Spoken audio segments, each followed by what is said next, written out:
2024 ഇതുവരെയുള്ള കളക്ഷൻ റെക്കോർഡുകൾ നമുക്കൊന്ന് പരിശോധിക്കാം.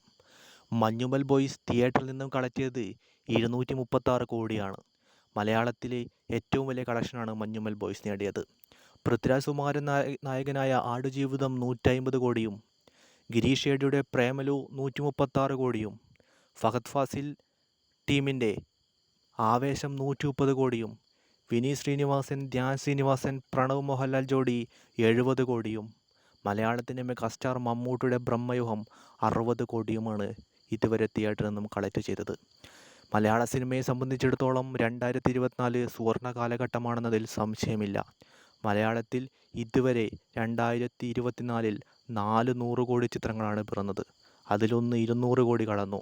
പൃഥ്വിരാജിൻ്റെ ആടുജീവിതം 150 കോടിയും കടന്നിരിക്കുന്നു. മലയാള സിനിമയുടെ ചരിത്രം തന്നെ മാറ്റിയെഴുതിയ വർഷമാണിത്. പുതിയ വിശേഷങ്ങൾക്കായി ചാനൽ സബ്സ്ക്രൈബ് ചെയ്യുക.